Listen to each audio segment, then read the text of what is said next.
My parents banned me from Thanksgiving to spare my divorcing sister pain, claiming my engagement was insensitive. I complied, only to see photos of them laughing with her husband. They lied to exclude me, forgetting one detail. I own the house they were celebrating in. Before we continue today's story, we have an urgent announcement to make. Due to technical issues, we are pivoting towards another channel. Please subscribe to our new channel, Inherited Revenge. You can find the link in the video description, the pinned comment, and the collaboration tag on this video. Make sure to switch over now so you don't miss out. Thank you for your support. Now back to the story. The betrayal didn't start with a scream or a fight. It started with the quiet, persistent buzzing of my phone on a Tuesday evening, vibrating against the mahogany surface of my coffee table. I was already in a vulnerable state, curled up under a thick, knitted blanket, nursing a mug of honey lemon tea that had long since gone cold. The seasonal flu had hit me hard that week, leaving my limbs feeling like lead and my head wrapped in a thick fog of congestion. I had taken a few days off from my job as a senior marketing director, a rare occurrence for me.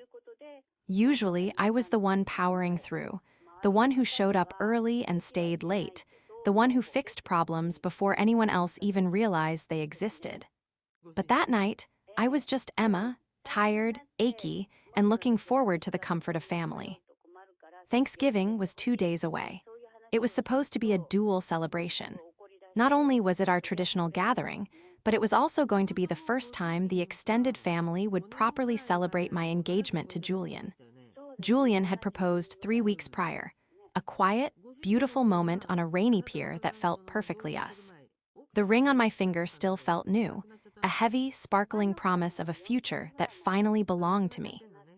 I reached for the phone, squinting at the bright screen. It was my mother, Gabriella.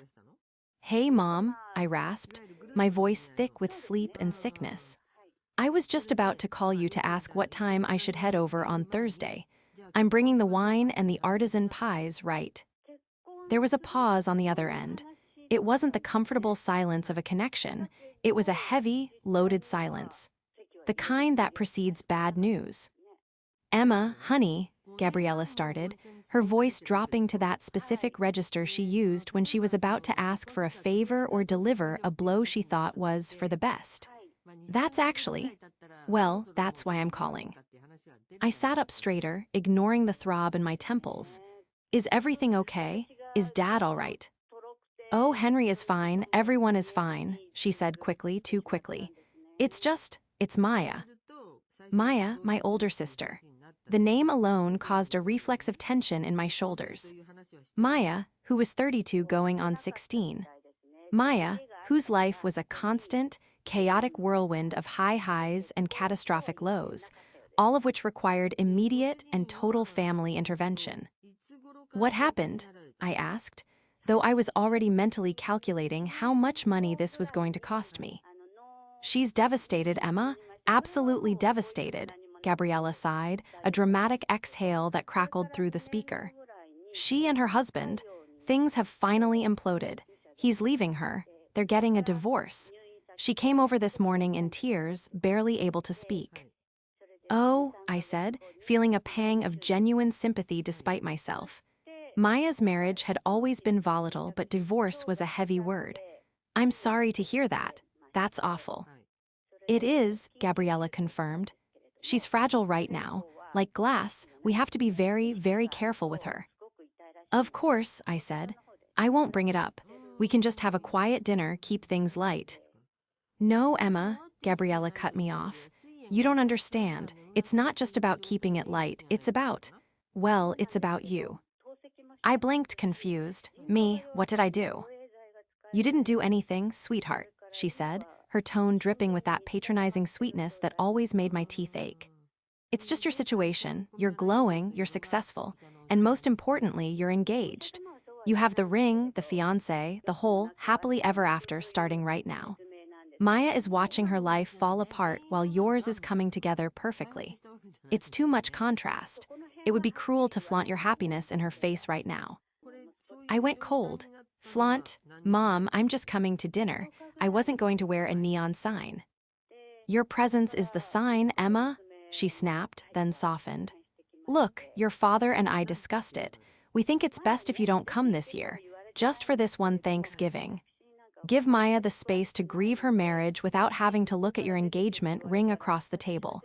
It's a mercy, really. The room seemed to spin slightly. You're uninviting me from Thanksgiving. We're asking you to step back, she corrected, as if the phrasing changed the reality. For your sister. You're the strong one, Emma. You always have been. You have Julian. You have your career. Maya has nothing right now. Can't you just give her this one day? I gripped the phone so hard my knuckles turned white. I wanted to scream. I wanted to tell her that I was sick, that I needed my mom, that I wanted to celebrate my engagement with the people who were supposed to love me. But the years of conditioning, the decades of being the easy child, the fixer, kicked in. Fine, I whispered, my voice breaking. If that's what she needs. Oh, thank you, honey. I knew you'd understand, Gabriella said, her relief palpable. You're such a good sister. We'll make it up to you. Maybe Christmas. We love you. The line went dead. I sat there in the dim light of my living room, the silence pressing in on me. I looked down at my engagement ring, catching the reflection of the street lamp outside. It didn't look like a triumph anymore. It looked like a reason for exclusion. I felt a tear slide down my feverish cheek, hot and stinging. The betrayal was worse than the diagnosis itself. The next 48 hours were a blur of physical misery and emotional oscillation. I spent Thanksgiving Day in my pajamas, the fever finally breaking but leaving me weak and hollowed out. Julian, bless him, was furious. They can't do that, Emma, he had said, pacing our kitchen floor while basting a small chicken he'd bought so we could have our own makeshift dinner. It's ridiculous. Your family, you don't kick one kid out to coddle the other. It's toxic. It's not kicking me out, I had argued weakly from my nest of blankets on the sofa. It's triage. Maya is in crisis. I'm fine. They prioritize the emergency. That's how they are. Maya is always the emergency, Julian countered, pointing a spatula at me. Since I've known you, she's had a crisis about her job, her car, her neighbor's dog, and her hair color. At some point, it's not a crisis, Emma. It's a lifestyle. I knew he was right, but admitting it felt like severing a limb. I wanted to believe that my parents were just doing their best in a difficult situation. I wanted to believe that my sacrifice mattered, that by staying away, I was genuinely helping my sister heal from a traumatic divorce. I ate the meal Julian made. It was delicious, far better than my mother's dry turkey, but the food tasted like ash in my mouth. I imagined them at the family home, a somber, quiet table, Maya weeping into her mashed potatoes, my parents consoling her. I felt a pang of guilt for even being happy with Julian while she was suffering. 2 days later, on Saturday morning, I was feeling physically better. The fog had lifted enough for me to open my laptop and catch up on some emails. Habitually, I opened a new tab and clicked on social media. I didn't post much, but I liked to see what friends were up to. The algorithm, cruel and efficient, put the photos right at the top of my feed. They were posted by my cousin, who had evidently been invited to the small, private grieving dinner. The album was titled Best Thanksgiving Ever. Family is Everything Red. My heart hammered against my ribs as I clicked the first image. There was the dining room. My dining room, technically, though I never said that out loud. The table was set with the good china. And there, sitting at the head of the table, wasn't a weeping, devastated Maya. It was a radiant Maya. She was throwing her head back in laughter, a glass of champagne in her hand. She was wearing a new dress, one I recognized from a designer catalog I'd seen recently. And next to her, next to the woman who was supposedly so heartbroken over her divorce that my mere presence would shatter her. Her husband, Mark. He wasn't serving her papers. He wasn't absent. He was sitting right there, his arm draped casually over the back of her chair, grinning at something my father, Henry, was saying. I clicked to the next photo. Maya and Mark kissing under the porch light. Next photo. My mother, Gabriella, hugging Mark, caption, "Love my son-in-law, so grateful for family unity." Next photo, a group shot. My parents, Maya, Mark, my cousins, my aunt, everyone smiling, everyone happy. There was no divorce, there was no crisis. The room went silent, the air sucked out of it. I sat frozen, staring at the screen. The lie was so blatant, so careless. They hadn't even asked my cousin not to post. They didn't care if I saw. Or maybe they just assumed I was so stupid, so blindly loyal that I wouldn't question it. They hadn't uninvited me because Maya was sad. They uninvited me because they simply didn't want me there. They wanted the party, the fun, the attention on Maya, without the competition of my engagement. They wanted to celebrate without the one person who made them feel inadequate by comparison. They lied, I whispered to the empty room. Julian walked in, holding 2 mugs of coffee. He saw my face and froze. "Emma, what's wrong?" I turned the laptop around to face him. He scanned the screen, his expression shifting from confusion to shock, and finally to a cold, hard anger. "She's not divorced," he said flatly. "No," I replied, my voice gaining strength. "She's not. They made you stay home alone, sick, on a holiday for a lie." "Yes." I looked back at the photo of them eating in that dining room. I looked at the walls of the house in the background. I looked at the expensive spread of food on the table. A cold calm washed over me. It was a sensation I hadn't felt before, the death of hope and the birth of strategy. "They look so comfortable," I murmured, zooming in on my father's relaxed posture. "They look so secure." "Emma," Julian said gently, putting the coffee down and coming to put a hand on my shoulder. "I'm so sorry. I'm going to call them and—" "No," I said, cutting him off. I stood up, closing the laptop with a snap. "You won't call them, and neither will I." "You're going to let this slide?" Julian asked, incredulous. "I'm not letting anything slide," I said, walking to the window and looking out at the gray skyline. "I'm going to let them think they got away with it. I'm going to let them think I'm the same doormat Emma who apologizes for taking up space." I turned back to him, and for the first time in days, I smiled. It wasn't a nice smile. "They had a great party," I said softly, "but they had forgotten one crucial thing." I tapped my temple. "I know when the lease is up." To understand why this betrayal cut so deep, you have to understand the history. You have to understand the sheer volume of myself I had poured into the empty void that was my family's approval. I was the younger sister, but I had always been the parent. Since I was 16, I was the one filling out forms, remembering appointments, and mediating fights. My parents, Gabriella and Henry, were charming people. They were the life of the party, excellent at social gatherings, but functionally incompetent at the business of life. They were terrible with money, allergic to accountability, and prone to magical thinking. Then there was Maya. Maya was the golden child. She was beautiful, charismatic, and completely helpless. She was the sun around which my parents orbited. If Maya had a cold, the house went into lockdown. If Maya failed a test, it was the teacher's fault. If Maya crashed her car, it was the road's fault. I, on the other hand, was the utility player. I was the one who got good grades so they didn't have to worry. I was the one who got a scholarship so they didn't have to pay. I was the one who built a career in marketing, climbing the corporate ladder with bloody fingernails, just so I could have stability. And what did I do with that stability? I shared it. 3 years ago, my parents' reckless spending finally caught up with them. They were facing foreclosure on the family home, the house I grew up in, the house in those Thanksgiving photos. They were going to lose everything. Maya, of course, couldn't help. She was finding herself in Europe at the time on a trip funded by maxed-out credit cards. So I stepped in. I didn't just lend them money. I bought the house. It was a complex arrangement. I bought the property to save it from the bank, clearing their debt. I allowed them to continue living there, legally as tenants, but I never treated them like tenants. I charged them a rent that was barely a fraction of the market rate, just enough to cover property taxes and insurance, and even then, they missed payments constantly. I covered the mortgage. I paid for the new roof last year. I paid for the HVAC repair when the AC died in July.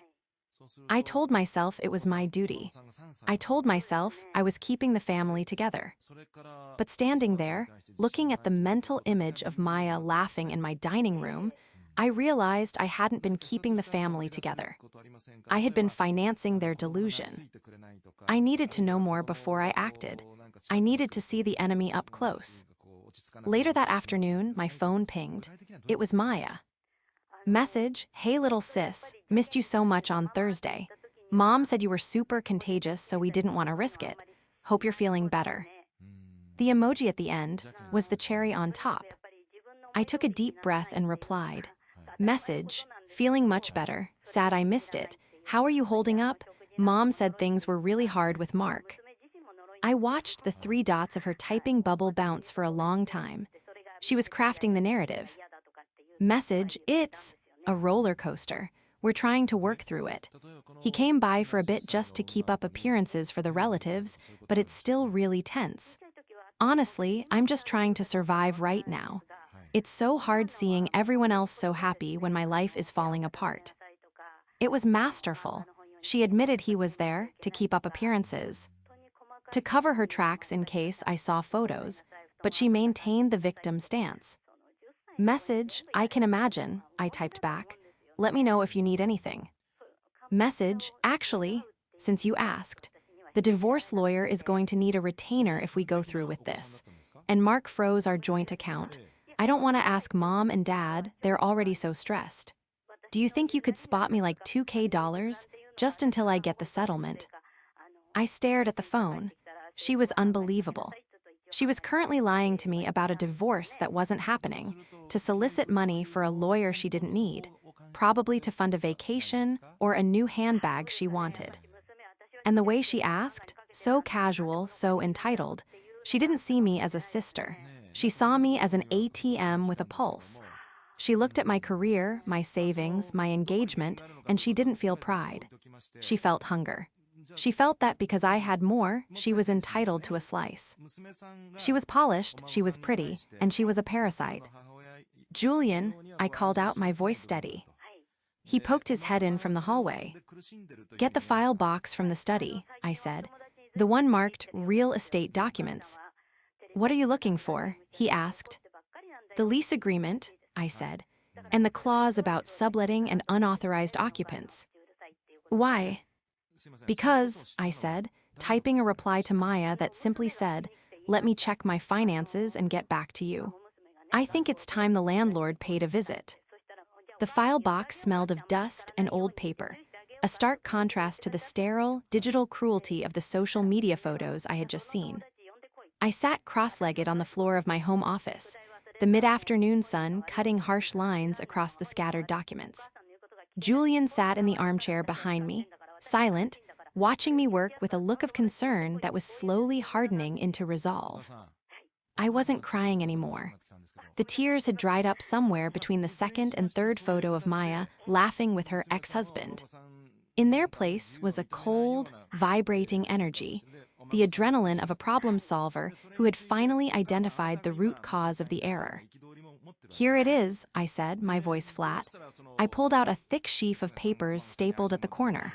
"Residential lease agreement." "You actually made them sign a lease?" Julian asked, leaning forward. "I had to," I explained, flipping through the pages. "The bank required it for the type of mortgage I took out to save the property. It was an investment property loan, technically. Mom and Dad signed it 3 years ago. They laughed when they did it. Dad made a joke about me being a slumlord. I told them it was just a formality." I ran my finger down the clauses. Clause 4, rent. Clause 9, use of premises. Clause 14, occupancy and guests. "They've been violating Clause 4 for 18 months, I muttered. "I haven't enforced the late fees or the missed payments because, well, because they're my parents. I just covered it." "And the occupancy?" Julian asked. "Guest stays limited to 14 days within a 6-month period without written consent of the landlord," I read aloud. "Mark has practically lived there on and off for years. If he's back, and judging by the photos, he never left, they are in breach. But a lease violation wasn't enough. I needed to understand the scope of the financial lie. If Maya was asking me for $2,000 for a divorce lawyer while partying with her husband, where else was the money going? I need to verify the timeline, I said, reaching for my laptop. Maya said Mark froze the accounts. She said she needs a retainer. You're not actually going to give her the money? Julian asked, his brow furrowing. No, I said, opening a spreadsheet. I'm going to bait the hook. I spent the next hour reconstructing their financial reality. Because I paid the mortgage directly, I didn't see their day-to-day spending. But I did have access to a joint emergency account I had set up for my parents, just in case. I had put $5,000 in there last year for house repairs. I logged in. Balance, $42.50. I scrolled through the transaction history. It wasn't repairs. It wasn't medical bills. Sephora, Nordstrom, Ticketmaster, a deposit for a tropical paradise travel agency. The dates coincided perfectly with Maya's mental health crises. When Maya was sad, my parents took her shopping. When Maya was bored, they sent her to a concert. They had drained the emergency fund, my money, to fund the lifestyle of the sister who was supposedly losing everything. They aren't broke, I said, the realization hitting me like a physical blow. They're just broke for me. They have money for Maya. They have money for parties. But when the mortgage is due, they call me crying about their fixed income. My phone buzzed again. Another text from Maya. Message. Hey M, sorry to bug you again, just really stressed. Did you have a chance to check? The lawyer closes at 5. The audacity was breathtaking. Shiwa. S rushing me. She wanted the cash before the weekend was fully over, likely to pay for whatever celebration they were currently planning. She wants the money now, I told Julian. Tell her no, he said. I'll do better, I replied. I started typing. Message, I can help, but I can't transfer it. My bank has a hold on large transfers because of the fraud alert I set up last month. I have the cash in my safe at home, though. I can drop it off tomorrow morning. The reply was instantaneous. Message, OMG, thank you. You are a lifesaver. Tomorrow is perfect. Love you so much. Love you so much, I repeated, reading the text to the empty room. The words felt slimy. She loves the access. She loves the safety net. You're going over there? Julian asked. You know they're going to gaslight you. They'll hide Mark. They'll put on a show. I'm counting on it, I said, standing up and smoothing down my shirt. I want to see the performance. I want to look them in the eye when they lie to me. I need to know, Julian. I need to know if there is any part of them that feels guilty, or if I really am just a resource to be harvested. I'm coming with you, he stated. No, I shook my head. If you come, they'll be defensive. They'll make you the villain. This has to be me and them, daughter to parents, sister to sister. I need to give them one last chance to tell the truth. I walked to the window, looking out at the city lights. I felt a strange calm settling over me. It was the calm of a soldier who has stopped hoping for peace and started preparing for war. And if they lie, Julian asked softly. Then I stop being the daughter, I said, turning back to him, and I start being the landlord. The drive to my parents' house, my house, was 20 minutes of nauseating nostalgia. I passed the park, where I learned to ride a bike, the high school where I graduated valedictorian, while my parents skipped the ceremony to bail Maya out of a shoplifting charge. Every corner held a memory of my own secondary status. I pulled into the driveway. It was a beautiful house, a sprawling 2-story colonial I had spent a fortune maintaining. And there, parked right in the center of the driveway, was a brand new white SUV. It still had the dealer plates. I stared at it. My father had told me last month he couldn't afford to fix the leaky faucet in the guest bathroom. He had cried on the phone about the cost of groceries. Yet here sat a $60,000 vehicle. I grabbed my purse. I didn't have the $2,000. I had something much heavier, the truth. I unlocked the front door with my key. I didn't knock. I never knocked at my own house, a habit that usually annoyed them, but today it was a tactical choice. The sound of laughter drifted from the kitchen. It was that warm, raucous sound of a happy family, a sound that usually made my heart swell, but today made my stomach churn. And then he said, "Keep the ring." I heard Maya shriek with laughter. "Can you believe it?" "You deserve it, honey," my mother's voice cooed. "You deserve everything." I walked into the kitchen. The laughter died instantly. It was like someone had cut the power cord to a radio. Maya was sitting at the island, wearing a silk robe and sipping a mimosa. Mark, the ex-husband, was at the stove flipping pancakes. My parents, Gabriella and Henry, were at the table, surrounded by the remnants of a lavish brunch. Mark froze, spatula in midair. He looked at me, then at Maya, his eyes wide. "Emma," my mother gasped, standing up so quickly her chair scraped loudly against the tile. We weren't expecting you until later. You said morning, but I thought." "I said morning," I said, my voice eerily steady. I didn't shout. I didn't scream. I just stood there, clutching my purse, looking at the tableau of deception. "Hello, Mark, I thought you were moving out, or was it that you were leaving her?" Mark cleared his throat, looking down at the pancakes.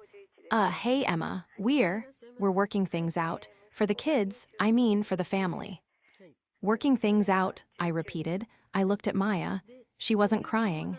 She wasn't devastated. She looked healthy, rested, and expensive. "That was fast. Thursday you were suicidal. Saturday you're having pancakes." "It's complicated, Emma," Maya snapped, her defensive instincts kicking in immediately. "You wouldn't understand. Relationships are complex. We decided to try again. Is that a crime?" "No," I said, "but lying to me is." "We didn't lie," Gabriella interjected, rushing around the table to try and hug me. I took a step back, and the rejection hit her like a slap. She froze. "Emma, honey, we didn't want to confuse you. We didn't want to ruin your engagement happiness with our drama." "My engagement happiness?" I laughed, a sharp, humorless sound. "You banned me from Thanksgiving, Mom. You told me my happiness was toxic to her. You told me I had to stay away to protect her fragile state. And while I was sitting at home alone, sick, thinking I was doing the right thing, you were here, partying." I pulled my phone out and held up the photo from Facebook. "Nice dress, Maya," I said. "Is that new?" Maya rolled her eyes. "Oh my God, are you seriously stalking us online? That is so petty, Emma. Can't you just be happy that we're back together? Why do you always have to make everything about you?" "About me?" I felt the heat rising in my cheeks, the years of gaslighting finally igniting the fuel I'd been storing. "You asked me for $2,000 yesterday. You told me you needed a divorce lawyer. You told me Mark froze your accounts." "I did need it," Maya yelled. For counseling, for therapy, it's practically the same thing." "And the SUV in the driveway?" I pointed toward the garage. "Whose is that?" "That's Mark's," my father, Henry, spoke up for the first time. He remained seated, looking at his coffee cup, unable to meet my eyes. "He got a new job. It's a signing bonus." "A signing bonus," I nodded. "So Mark has money. Maya has money for dresses. You have money for brunch." I walked over to the counter where Maya had left her purse. It was open. Inside, I saw the glint of a receipt. I pulled it out before anyone could stop me. "Hey, give that back," Maya shrieked, jumping off the stool. I held it out of reach. It was from the jewelry store, a receipt for a watch, $1,800, dated yesterday. "You bought a watch," I said, looking at her. "You asked me for $2,000 for a lawyer, and you bought a watch." "It was a reconciliation gift for Mark," Maya screamed, trying to grab the paper. "God, you are such a miser. You have a six-figure job, Emma. You have a rich fiancé. What is $2,000 to you? Why are you so obsessed with money?" "Because it's my money." I slammed the receipt onto the counter. "I pay the mortgage on this house, Maya. I pay for the roof over your head. I filled the emergency fund that you all drained to buy concert tickets and makeup." The room went deadly silent. My parents looked at each other. They didn't know I knew about the emergency fund. You checked the account, Gabriella whispered, her face paling. Yes, I said, I checked everything. Emma, that money was. We intended to pay it back, Henry stammered. We just had some expenses. Maya needed. Maya needed, Maya needed, Maya needed, I chanted, my voice trembling with rage. What about what I needed? I needed my family on Thanksgiving. I needed my parents to be proud of me, not hide me away like a dirty secret because my success makes Maya feel insecure. We are proud of you, Gabriella cried, tears finally springing to her eyes. But you're strong, Emma. You can handle things. Maya needs us more. She doesn't need you, I said, looking at my sister, who was glaring at me with pure hatred. She's 32 years old. She needs to grow up. And you're not helping her. You're feeding the monster. Don't you call your sister a monster? Henry stood up, his face red. You are being incredibly disrespectful. You come into our house, throwing accusations. Stop, I said. I held up a hand. Say that again. Whose house? Our house, Henry said firmly. This is our home. I looked at him. I looked at the man who had taught me to ride a bike, the man who I had idolized as a child. And I saw a stranger. A stranger who was comfortable living on my charity while spitting in my face. No, Dad, I said softly. It's not. The silence that followed my declaration was different. It wasn't the silence of shock. It was the silence of a power shift they refused to acknowledge. Don't be ridiculous, Gabriella said, wiping her eyes with a napkin. She adopted her soothing, motherly tone, the one she used to smooth over tantrums. We know the technicalities, Emma. We know your name is on the deed, but it's a family arrangement. We're family. We don't hold deeds over each other's heads. You held a wedding ring over mine, I countered. You held a divorce over mine. You hold everything over my head to keep me in line. But the moment I bring up reality, I'm holding it over you. You're being hysterical, Maya scoffed, returning to her mimosa. She clearly thought the danger had passed. To her, I was still just Emma, the one who complained but always paid the bill. Look, if you're not going to give me the money, just leave. You're ruining brunch. I'm not leaving, I said, and I'm not giving you the money. In fact, we need to talk about the money I've already given. I reached into my bag and pulled out the folder. I didn't just bring the lease. I brought the ledger. I did the math last night, I said, opening the folder on the kitchen island, right next to the plate of pancakes. Since I bought this house 3 years ago, I have paid $62,000 in mortgage payments. I have paid $12,000 in property taxes. I have paid $8,000, though. Use and repairs. I looked at my parents. In that same time, you have paid me a total of $4,000 in rent, and you have withdrawn $5,000 from the emergency fund. So, Maya said, picking at a fingernail, you can afford it, you're rich. I'm not rich, Maya, I snapped. I work 60 hours a week.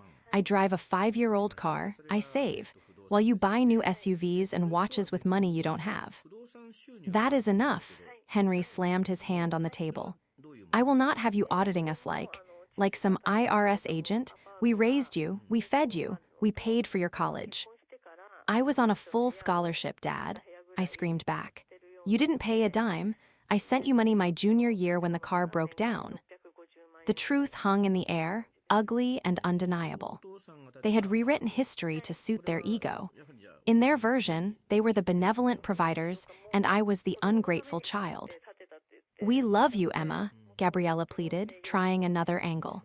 Why are you doing this? Why are you trying to hurt us? Just because of one Thanksgiving dinner. It's not just one dinner, I said, my voice dropping. It's the lie. It's the fact that you looked me in the eye and told me my happiness was a burden. And then I come here and find out that Maya's tragedy was a fabrication. I turned to Mark. And you're living here, aren't you?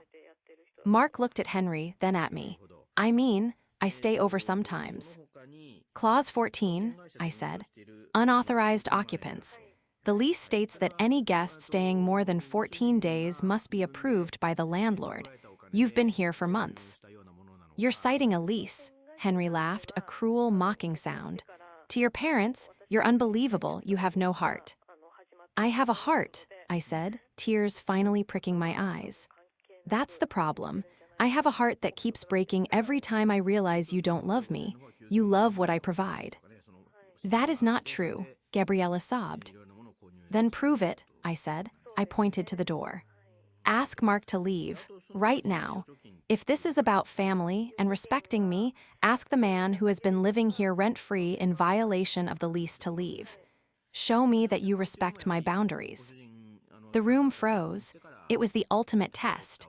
Choose the daughter who pays the bills or the daughter and her husband who drains them. My mother looked at Mark. She looked at Maya, whose face was twisted in a scowl. Then she looked at me. We can't do that, Emma, she whispered. He's family. And what am I? I asked. You're being unreasonable, she said, looking away. We can't kick him out on the street. He has a brand new SUV, I said. He can sleep in it. No, Henry said, firming his jaw. He stays. If you want to play landlord, fine, but you're a bad daughter. A cruel, vindictive daughter. Yeah, Maya sneered. Go back to your perfect life, Emma. Nobody wants you here. I looked at them. The three of them, united in their entitlement, united in their delusion. They truly believed I wouldn't do anything. They banked on my guilt. They banked on the fact that I had always been the one to fold. But they had forgotten that I was the one who fixed things. And sometimes, fixing a structure requires a demolition. I closed the folder. I zipped up my purse. Okay, I said. The anger was gone. I felt light. Empty, but light. You've made your choice. Where are you going? Gabriella asked, a hint of panic entering her voice as she sensed the shift in my demeanor. Emma, don't leave like this. Stay for a pancake. Let's talk about this calmly. I'm done talking, I said, walking toward the door, and I'm done paying. I stopped at the threshold and looked back at them one last time. I'm giving you 30 days, I said calmly. 30 days for what? Maya asked. To find a new place to live, I replied. I'm selling the house. You can't, Henry shouted, standing up. You can't sell our home. It's not your home, I said, opening the door. It's my asset, and it's currently a liability. I'm liquidating it. Emma, please. Gabriella ran toward me. You can't do this. Where will we go? Maya needs stability. We're too old to move. You have a signing bonus, I said, glancing at the SUV. And Maya has a new watch. You should probably return it. You're going to need the deposit. I stepped out onto the porch and closed the door. I could hear the screaming start instantly from inside, Maya shrieking, my father shouting, my mother wailing. I walked to my car, my legs shaking, my heart pounding. But as I sat in the driver's seat and turned the key, I didn't cry. I took a deep breath of the crisp autumn air. It was the first breath I had taken in years that didn't feel like it cost me something. I pulled out of the driveway, leaving the screams behind me. I had one more stop to make. The real estate agent's office was open on Saturdays. The fallout wasn't immediate silence. It was a cacophony. For the next 3 days, my phone didn't stop vibrating. It wasn't just my parents or Maya, it was the flying monkeys. The extended family members recruited to do the narcissist's bidding. My Aunt Linda, my cousins, even my grandmother, who could barely hear over the phone, left voicemails calling me heartless, ungrateful, and cold. The narrative Maya had spun was impressive in its creativity. According to the family grapevine, I wasn't selling the house because they had abused my finances and lied to me. No, I was selling the house because I was jealous of Maya's reconciliation and wanted to punish them for being happy. I let the voicemails pile up. I didn't respond to the texts. I was busy. I was meeting with a real estate agent, a bulldog of a woman named Karen who took one look at my lease agreement and said, "Honey, we'll have this listed by Friday." But I knew I couldn't just ghost the entire extended family. I had to clear my name. I had to nuke the lie from orbit. The opportunity came on Wednesday. Aunt Linda, the matriarch of the family and the keeper of the gossip, demanded a family mediation at her house. If you have a shred of decency left, Emma, she had texted, you will come and look your father in the eye. I'll be there, I replied. I arrived at Aunt Linda's house at 7:00 p.m. It was a modest, well-kept bungalow that smelled of potpourri and judgment. When I walked into the living room, it felt like a tribunal. My parents, Henry and Gabriella, were sitting on the love seat, looking frail and tragic. Maya was curled up in the oversized armchair, clutching a tissue, her eyes red-rimmed, a performance worthy of an Academy Award. Mark was there too, standing protectively behind her, looking solemn. Aunt Linda and Uncle Mike sat across from them, arms crossed. Sit down, Emma, Aunt Linda said, pointing to a hard wooden chair in the center of the room. The accused's chair. I remained standing. I was holding a thick, black binder. I'm comfortable standing, thanks, I said, my voice steady. Julian was waiting in the car outside. I had told him this was something I had to do alone, but knowing he was 10 yards away gave me strength. Emma, my father began, his voice trembling. We just want to understand. Why are you doing this? Why are you throwing us out on the street? Is it really because we didn't invite you to Thanksgiving? It's not about Thanksgiving, Dad, I said. Then what is it? Aunt Linda snapped. Because from where I'm sitting, it looks like you're having a tantrum. Your sister is going through a difficult time, trying to save her marriage, and you decide to sell their home? It's vindictive. It's not their home, I corrected. It's my house. And I'm selling it because I can no longer afford to subsidize people who lie to me and steal from me. Steal, Maya shot up, the tissue dropping. How dare you? We never stole anything. You gave us that money. Did I? I opened the binder. I didn't shout. I didn't cry. I simply walked over to the coffee table and laid the binder open. Aunt Linda, I said, turning to her. Last July, Mom called you crying, didn't she? She said the furnace had broken and they were freezing. She asked to borrow $3,000. Linda blinked, surprised. Well, yes, that was a loan. They're paying me back. They aren't, I said, because the furnace didn't break. I replaced the HVAC system in June. I paid for it in full. Here is the invoice from the contractor. I slapped the paper onto the table. Linda looked at it, then at my parents. Henry shifted uncomfortably. And here, I continued, flipping the page, is a credit card statement from that same week in July. $3,000 charged to a luxury spa weekend in Napa for 3 guests. I looked at Maya. Was the massage relaxing, Maya? That's private, Maya shrieked. It's not private when you use stolen money, I said, my voice rising. Uncle Mike, I turned to him. You co-signed a loan for Mark's business venture last year, right? $5,000. Mike nodded slowly, his eyes narrowing. Yeah, he said he needed inventory.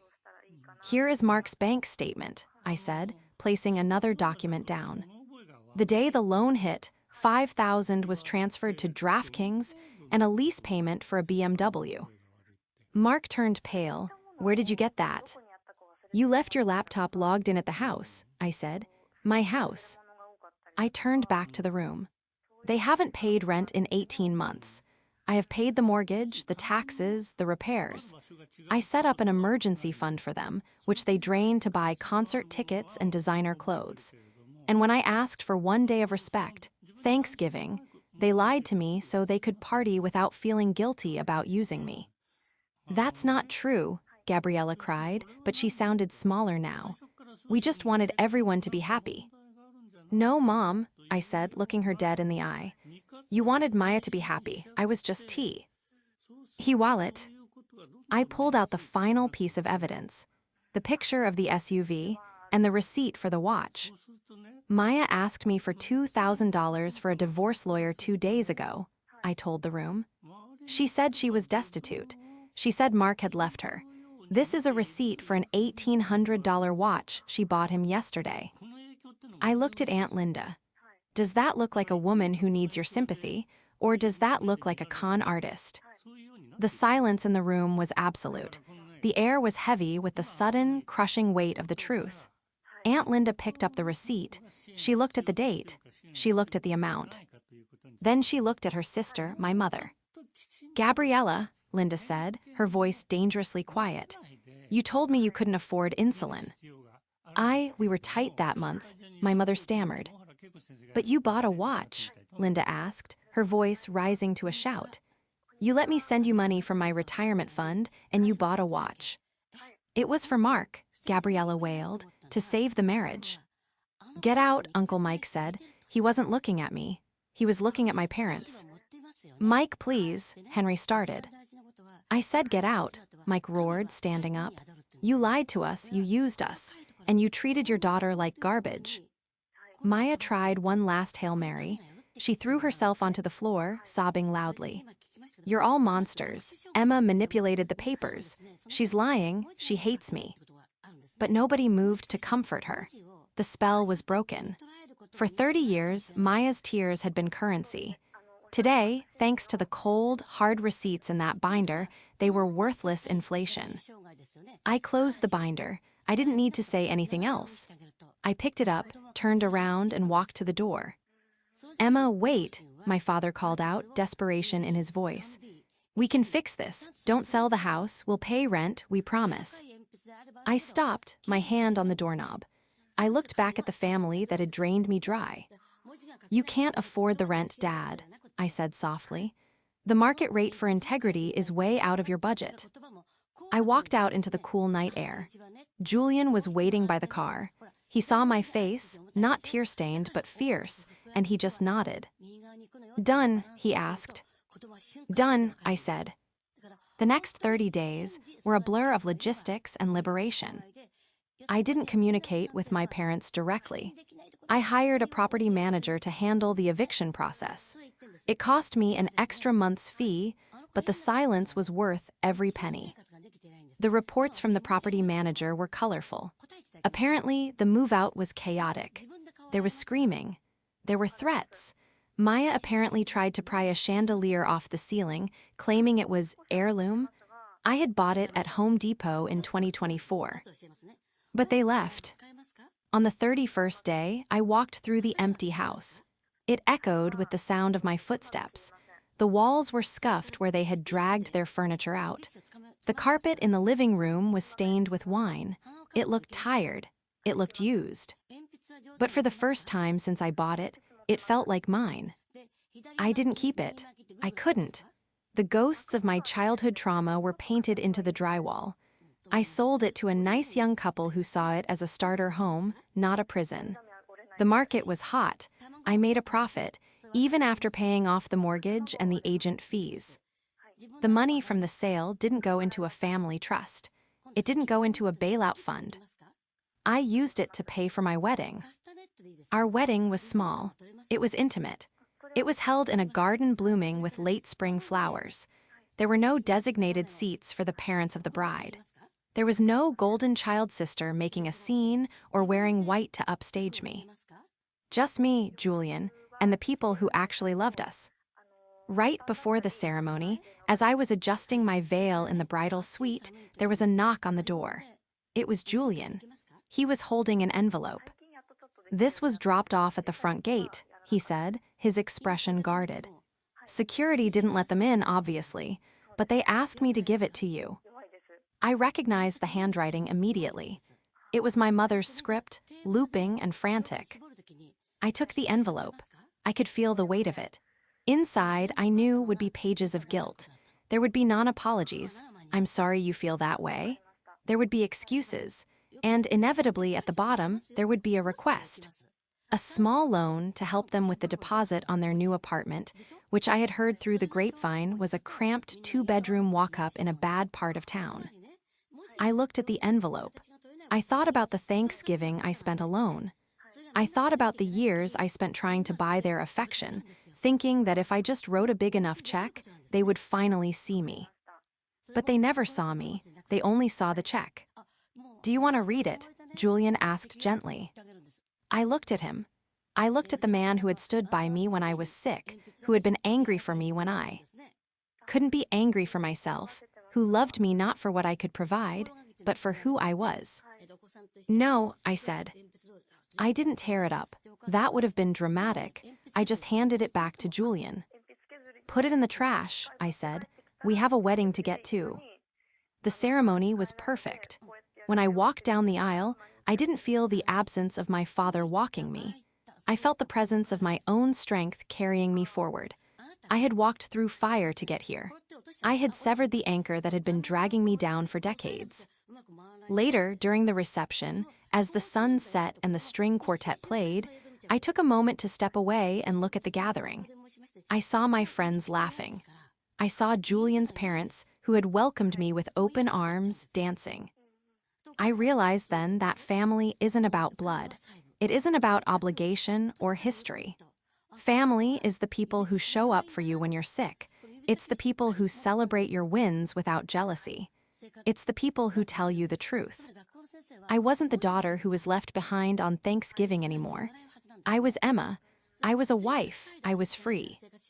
And as I watched Julian raise a glass to me from across the garden, his smile wide and genuine, I knew the truth.